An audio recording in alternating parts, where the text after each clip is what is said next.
عزیز طلباء، government post graduate college satellite town کے شعبہ اردو کی جانب سے پروفیسر شہباز علی آپ سے مخاطب ہے۔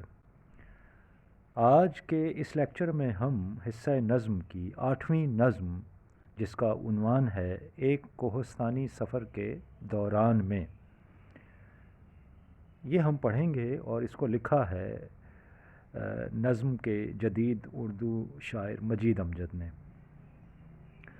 تو سب سے پہلے ہم شاعر کا تعارف آپ کو بتائیں گے مختصر سا، اور اس کے بعد پھر اس کے ایک بند کی تشریح۔ سب سے پہلے شاعر کا تعارف۔ 1914 کو جھنگ میں پیدا ہونے والے عبد المجید نے اپنے ادبی نام مجید امجد کے نام سے شہرت پائی۔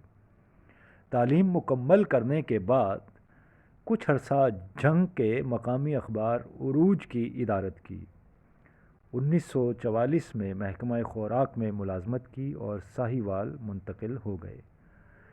زندگی کی تلخیوں اور ناکامیوں کی مصوری کرنے والا یہ شاعر اپنی زندگی میں زیادہ شہرت حاصل نہ کر سکا، لیکن اس کی وفات کے بعد نقادان فن نے اسے اس صدی کے عظیم نظم گو شعراء کی صف میں لا کھڑا کیا۔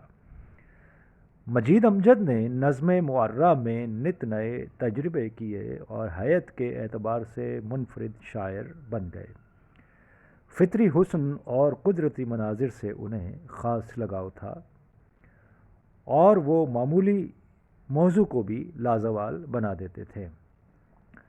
مجید امجد کی شاعری میں طبقاتی کشمکش، امراء اور غرباء کا فرق، اور غرباء کا امراء کے ہاتھوں استحصال، اور اسی طرح کے دیگر موضوعات کثرت سے پائے جاتے ہیں۔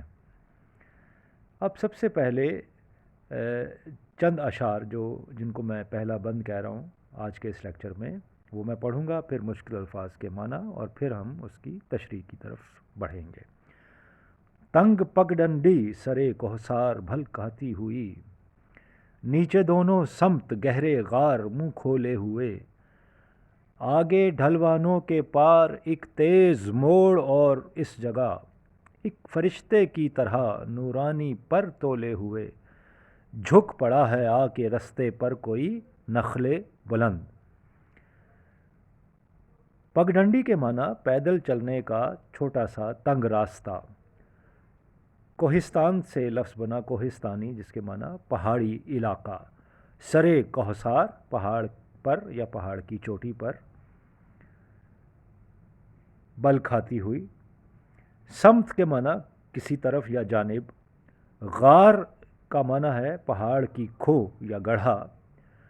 منہ کھولے ہوئے مراد نگلنے کے لیے تیار۔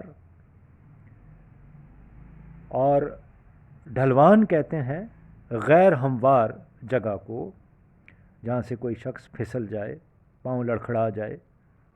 تیز موڑ کا مطلب ہے انتہائی خطرناک موڑ۔ نورانی کا معنی ہے روشن یا منور، اور پر تولے ہوئے کا مطلب ہے کہ اڑنے کے لیے اس کے پر بالکل تیار ہوں۔ یہ تو ہو گئے مشکل الفاظ کے معنی۔ اب ہم ان اشعار کی تشریح کی طرف بڑھیں گے۔ اس بند میں شاعر کہتا ہے کہ ایک پہاڑ کی بلند و بالا چوٹی پر ایک تنگ پگڈنڈی، ایک تنگ سا راستہ جو بل کھاتے ہوئے خوفناک مگر پرکشش منظر پیش کرتا ہے، وہ قدرت اور فطرت کا ایک حسین مظہر ہے، ایک حسین نظارہ بھی ہے۔ اس پگڈنڈی کے دونوں جانب گہرائی کا، یعنی گہری کھائیاں ہیں، ایک لامتناہی نہ ختم ہونے والا، لامتناہی سے مراد نہ ختم ہونے والا ایک سلسلہ نظر آ رہا ہے۔ یعنی یہ اس نظم میں ایک منظر کشی ہے اس جگہ کی جو کہ اس نظم کا موضوع ہے۔ اس کے دونوں اطراف میں غاروں کی سیاہ تاریکیاں اور گہرائیاں پر خطر یعنی خطرناک منظر پیش کرتی ہیں۔ ان کی گہرائی اور گھٹا ٹوپ تاریکی سے یہ اندیشہ ہوتا ہے کہ یہ کھائیاں موت کا نشان ہیں جو مسافروں اور جستجو کرنے والوں کو اپنی آغوش میں لینے کو بے قرار اور منہ کھولے ہوئے بیٹھی، یعنی تیار بیٹھی ہیں۔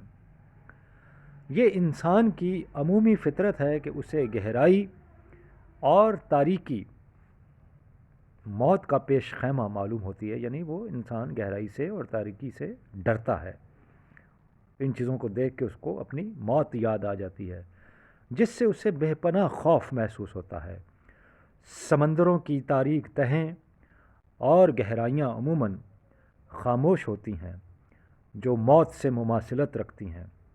یہ اٹل حقیقت ہے کہ زندگی حرکت اور موت سکوت کا دوسرا نام ہے۔ شاعر مزید کہتا ہے کہ اسی پگڈنڈی پر چلتے ہوئے آگے ڈھلوانوں کا ایک سلسلہ شروع ہو جاتا ہے، جس کے پار ایک تیز موڑ یعنی خطرناک موڑ ہے، ایک ایسا موڑ جس کا وہم و گمان بھی نہ ہو، یعنی اچانک مڑ جانے والا راستہ انسان کو اکثر پریشانی سے دوچار کر دیتا ہے، اور ایسے خطرناک موڑ پر، جس کو انگریزی میں بلائنڈ ٹرن کہتے ہیں، اکثر باہمت اور بہادر افراد بھی لڑکھڑا جاتے ہیں، یعنی ان کے قدم لڑکھڑا جاتے ہیں، اور اس پرخطر موڑ سے باحفاظت گزرنا بے حد مشکل ہو جاتا ہے۔ مگر وہاں ایک نورانی فرشتے کے پروں کی طرح نخل بلند، یعنی ایک اونچا درخت ہے جو اپنے پر تولے ہوئے، یعنی اپنے بازو کھولے ہوئے اڑنے کے لیے تیار ہے، اور جس کی جھکی ہوئی ٹہنیاں راہگیروں کی مدد کرتی ہیں۔ شاعر نے اس نخل یعنی اس درخت کو فرشتے سے تشبیہ دی ہے جو لوگوں کی دستگیری یعنی ان کی مدد کے لیے اپنے نورانی پر پھیلائے ہوئے تیار کھڑا ہے، اور یہ درخت کسی نیک صفت فرشتے کی مانند ہے جسے اپنی خدمات کے عوض کسی معاوضے کی کوئی تمنا یا خواہش نہیں۔ اس کا یہ حسن عمل اس کی عظمت اور بلندی کا ثبوت فراہم کرتا ہے۔ اسی کے ساتھ آج کا یہ لیکچر اختتام کو پہنچتا ہے۔ اس سے اگلے لیکچر میں ہم اس نظم کو مکمل کریں گے اور اس کے اگلے بند کی تشریح پیش کی جائے گی۔